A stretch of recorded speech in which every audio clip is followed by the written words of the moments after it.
No campo das ideias.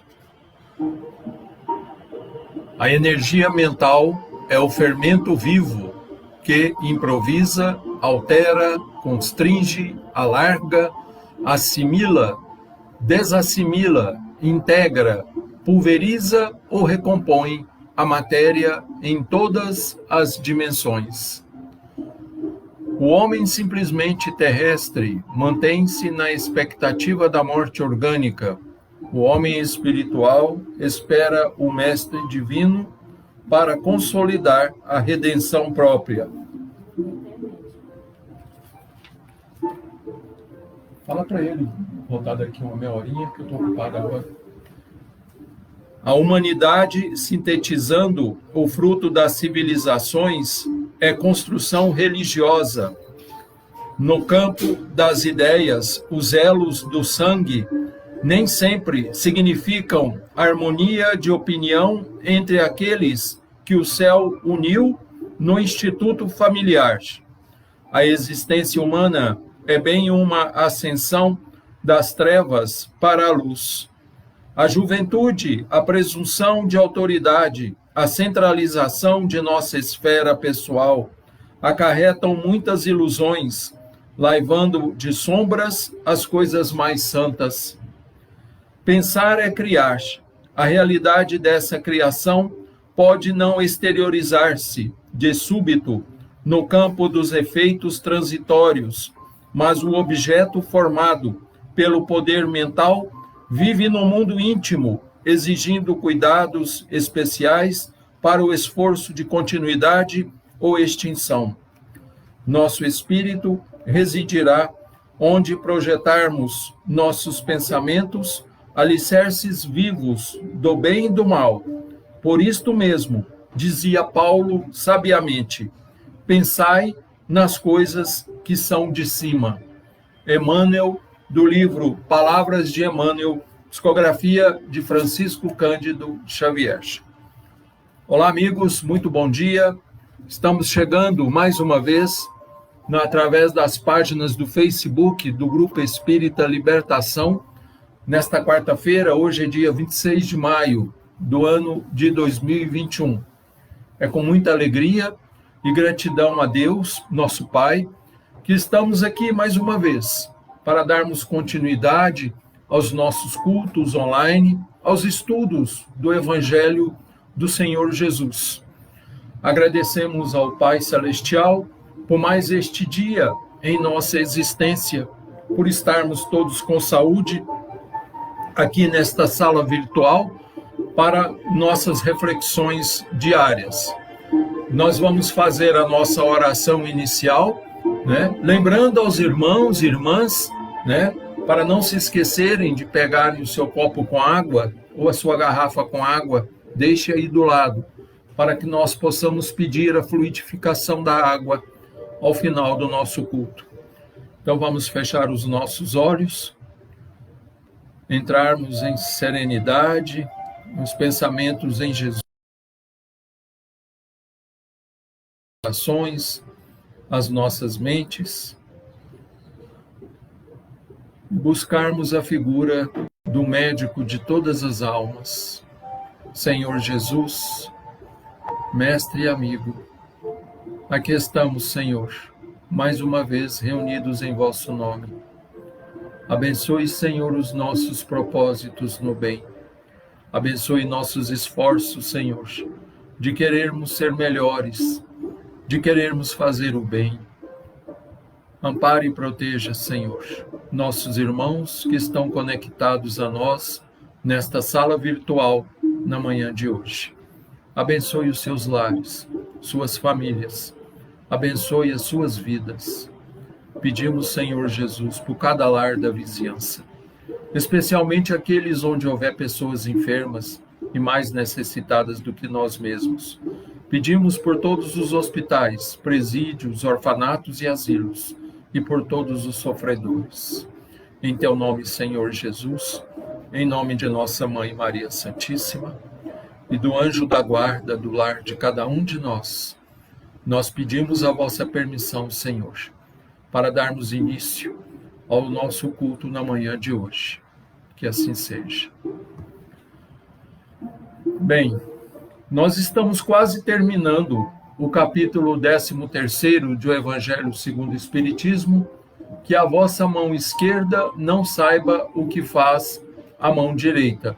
Ontem nós vimos uma mensagem muito bonita, a piedade, assinada por um espírito de nome Michel, E hoje nós iremos ver a mensagem seguinte, que está no item 18, É uma mensagem anônima, assinada apenas por um espírito protetor, E foi dada em Paris em 1860.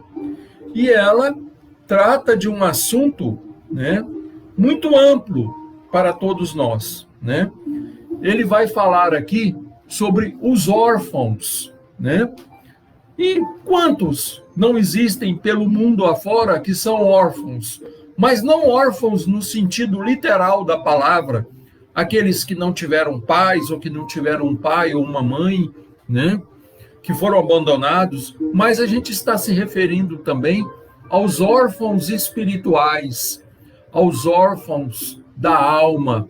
Quantos não há por aí nessa condição, nessa situação? Então vamos lá, é uma mensagem relativamente curta, mas muito bonita.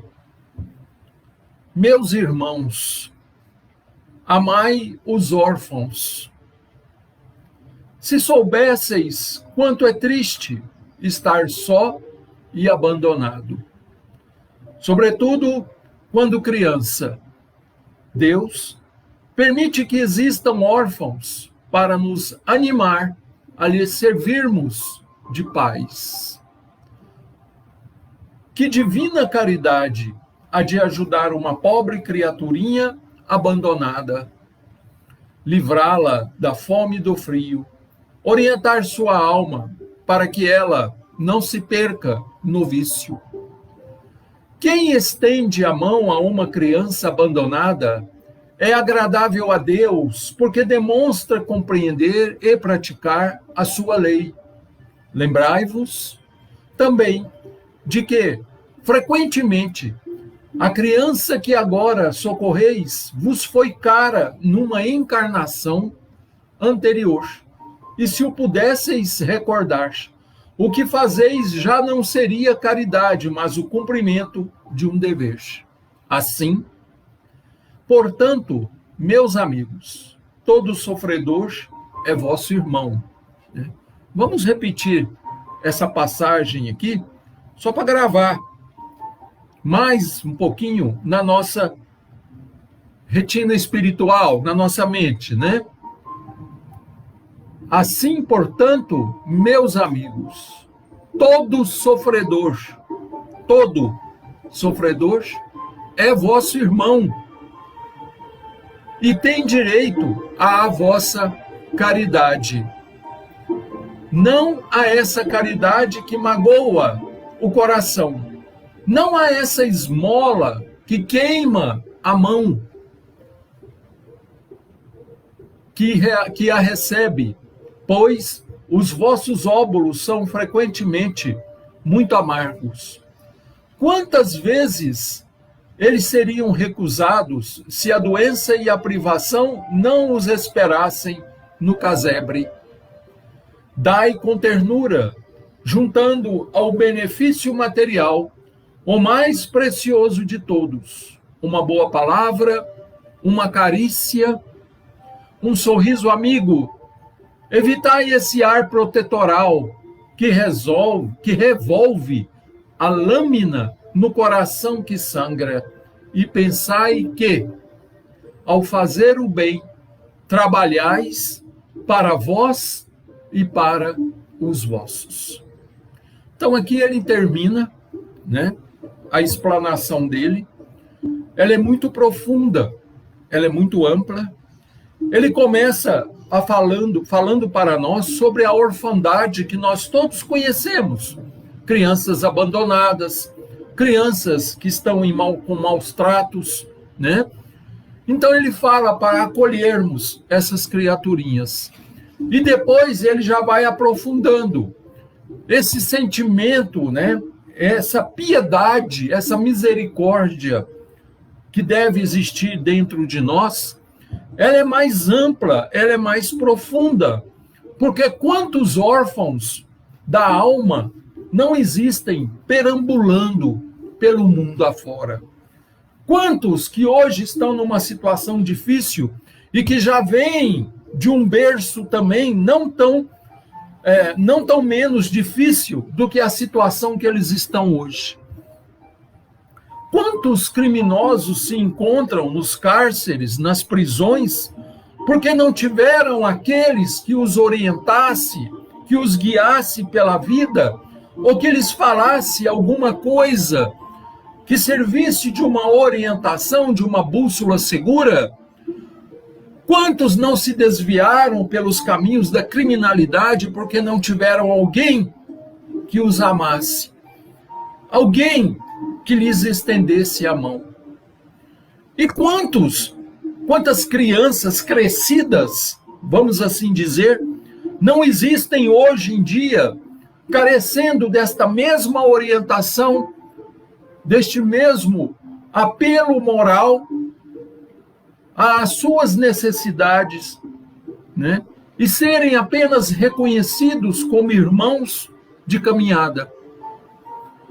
Então, essa orfandade aqui, eu quero levar ela para um campo muito mais amplo.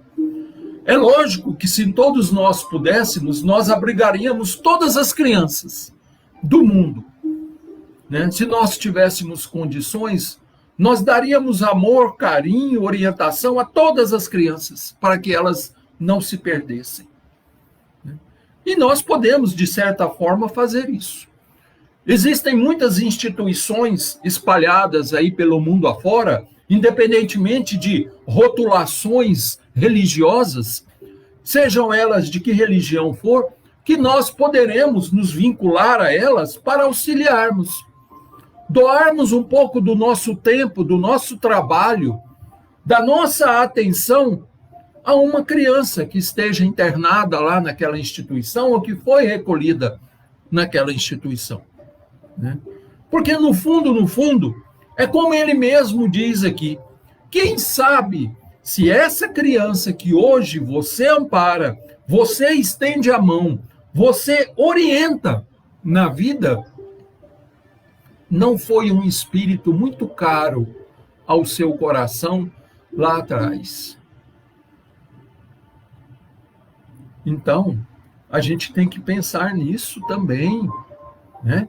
De repente, aquele auxílio que você se nega em dar, né? Aquela doação de si que você se furta, né? Por vergonha, por não querer se comprometer, né? Ou sei lá o quê, de repente pode ser muito prejudicial a um espírito, a uma alma muito querida ao seu coração. E você nem sabe. Então, isso aqui, que ele coloca aqui, é consequência do que a gente estava falando no dia de ontem, sobre piedade. Se a gente não se dispuser a sofrer pelas pessoas também, nós estaremos cada vez mais nos fechando num casulo de egoísmo, que nós pensamos somente em nós. Quantas e quantas pessoas espalhadas aí pelo mundo vivem solitárias e podiam muito bem, né, estender a mão a uma criança abandonada, né, adotarem um filho, uma filha, né, não conseguiram, às vezes, gerar os próprios filhos, biologicamente falando, por esse ou aquele problema, seja ele de ordem fisiológica, ou seja ele de ordem espiritual, porque talvez tenham negligenciado a paternidade e a maternidade lá atrás. Mas eles podem ser pais, independentemente de terem gerado os próprios filhos. Na nossa concepção, o que é um pai, o que é uma mãe? É o que coloca no mundo ou é aquele que cria? Aquele que educa? Aquele que orienta? Aquele que sofre junto? Quem são os pais de verdade? Os biológicos ou os pais presenciais, né? Igual aquela propaganda que existia anos atrás aí, acho que lá nos anos 80, né? Do Gelol, né? Alguns de vocês vão se lembrar, que dizia assim, não basta ser pai, tem que participar, né? Colocar filho no mundo é a coisa mais fácil do mundo. É fácil demais. Agora, educar, orientar, estender a mão, ser amigo, aí é difícil. Aí é complicado, né? E eu e minha esposa estamos vivenciando já uma outra etapa disso aí tudo. Porque nós somos pais, né? Pela segunda vez, ou num plano maior, porque nós já somos avós, né? E segundo alguns amigos, ser avô, né, é ser um pai mais adocicado, né? Porque você já olha com outros olhos, né? É como se o amor já estivesse se instalado mais ainda dentro do nosso peito, dentro do nosso coração. Então a gente se doa com mais carinho, né? Se doa com mais vontade aos netos. Talvez nós não tivéssemos oportunidade de fazer isso para os nossos filhos, porque estávamos correndo pela sobrevivência da vida, pelo sustento da família, estávamos correndo com as nossas profissões, e agora que parece que as coisas estão se assentando, né? Como num período geológico, né? Em que as placas tectônicas estão ali, né, mexendo uma com a outra, terremoto para todo lado, aí de repente as placas se assentam o mar fica calmo, a terra parece respirar. Assim são os avós. Eles já chegaram num patamar da vida em que eles já correram pela sobrevivência. E agora eles podem doar com mais carinho, com mais amor, né? A gente começa a analisar sobre a inocência das crianças, sobre a ingenuidade, sobre a fragilidade daquelas alminhas, né? Ontem mesmo eu estava falando isso com minha esposa a respeito da minha neta mais velha, né, a Luísa, né, que vai fazer 2 aninhos agora, em junho, e a gente falava, conversando isso ontem na hora do almoço, sobre essa ingenuidade, sobre essa pureza. Por que nós perdemos isso? Por que nós não mantivemos isso durante a nossa jornada, a nossa caminhada? Por que a gente tem que crescer, né? Por que a gente tem que ficar preconceituoso, orgulhoso, né? E como é, né, sagrada essa missão da paternidade. E quando eu falo paternidade, eu estou me referindo no sentido geral, amplo. Maternidade também. Mas não é apenas a maternidade que gera um filho, é a maternidade que educa, que conduz, que ama, né? E nós podemos ainda ir mais longe um pouco, dar outro passo adiante, como Jesus sempre pedia sobre os nossos esforços comuns, que a gente pudesse dar um passo adiante.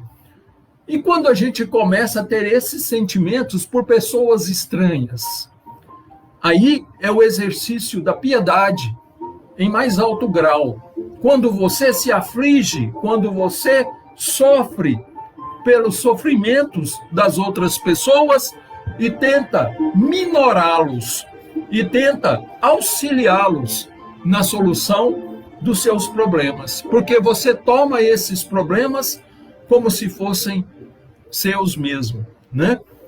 Então, esse espírito aqui, um espírito protetor, né? Nos chamando a atenção para os órfãos. E os órfãos da religião? Os órfãos que não acreditam em nada, porque nunca tiveram alguém que os orientasse. Os órfãos de Jesus, os órfãos de Deus. Por que não falar e não levar Deus até essas pessoas? Nós podemos auxiliar tantas pessoas. A princípio, você terá que levar o pão material, porque você não vai conseguir falar de Deus a quem está com fome.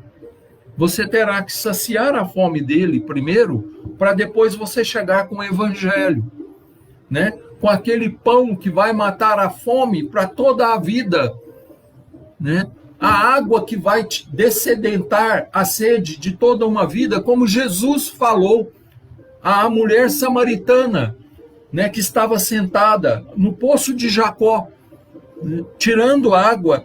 Jesus fala para ela que aquela água que ela estava dando para ele mataria a sede de um dia, mas ele era capaz de matar a sede dela pelo resto da vida, porque ele é a água da vida, ele é a água das almas. E por que nós, então, não vamos beber nessa fonte, né? Não nos deixamos levar e nos beneficiar com essa vida que Jesus nos oferece e nos entregarmos mais às pessoas, auxiliando-as da nossa maneira, na medida da nossa possibilidade e capacidade, né? Sermos menos egoístas, não pensarmos única e exclusivamente em nós, né? Fazermos a felicidade de alguém, né? Eu já tive a oportunidade de dizer isso aqui, né? Porque isso a gente já sentiu na pele, né? Que a felicidade verdadeira é quando você faz alguém feliz. É quando você vê que através de um ato que você fez, alguém está sorrindo, alguém está agradecendo a Deus, alguém está louvando a Deus, né? E nós nos sentimos tão emocionados, tão felizes. Às vezes é pouquinha coisa, quase nada. Não nos custou tanto assim. Mas para aquela pessoa, né, é como se ela tivesse ganhado a vida, né? E para nós talvez não tenha custado quase nada, apenas um pouco de atenção, apenas um pouco de carinho, né? Apenas um pouco, né, de fé que nós levamos a um coração órfão de esclarecimento, órfão de compreensão, de carinho, de amor. Então, quando a gente age dessa forma, né, indiretamente nós estamos fazendo exatamente o que Jesus pedia, né? Estamos indo ao encontro do infortúnio, estamos indo ao encontro do sofrimento, estamos minorando a dor de um coração, estamos levando o sorriso novamente a um rosto que até há pouco tempo estava chorando, estamos levando esperança num coração que já havia perdido qualquer esperança na vida. E para isso não precisa de religião, não precisamos ser isso ou aquilo, nós precisamos é ter boa vontade. É o que Jesus sempre pedia, né?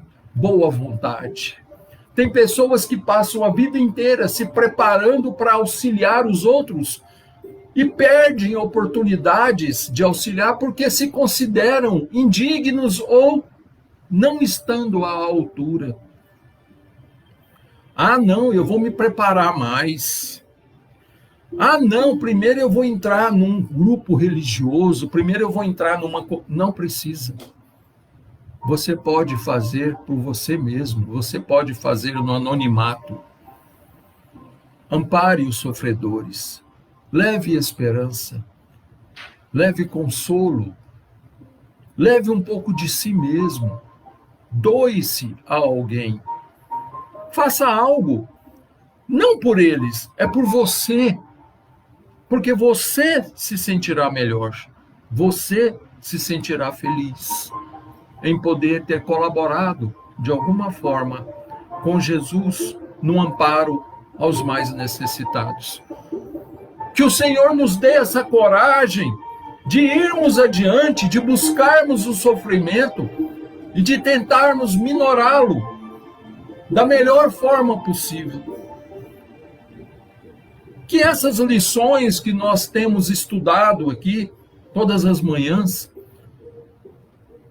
vão servindo de base dentro de nós para a construção de um novo ser, de uma nova pessoa, que nós haveremos de nos transformar. E que a gente se coloque no lugar dessas pessoas que sofrem. Se você estivesse numa situação dessa, você não iria gostar que alguém chegasse e te mostrasse um caminho? Te falasse alguma coisa que te auxiliasse? Te ajudasse em uma situação, pelo menos te estendesse a mão, ou pelo menos estivesse ali com você, te ouvindo, ou falando alguma coisa para você, te incentivando? Isso não seria bom? Pensemos nisso. Pensemos em ser uma pessoa diferente, em fazer algo diferente, né? Esses são os estropiados que Jesus se refere naquela passagem, que quando nós dessemos um banquete, nós não chamássemos os amigos ou aqueles que tivessem condição de nos retribuir o bem. Nós convidássemos os pobres, os estropiados, os sofredores. Porque assim nós efetivamente estaremos fazendo e agindo de acordo com os postulados de nosso Senhor Jesus Cristo. Que Ele nos auxilie, que Ele nos dê força, nos dê coragem, né? Que nós efetivamente sejamos pessoas diferentes, né? Que nós realmente optemos pelo bem, optemos por sermos bons, né? E que Ele ampare os nossos esforços.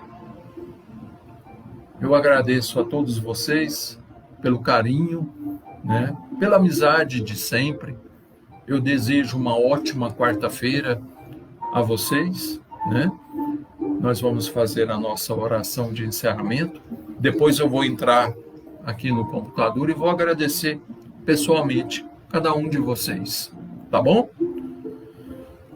Então vamos fechar os nossos olhos, agradecer a Jesus.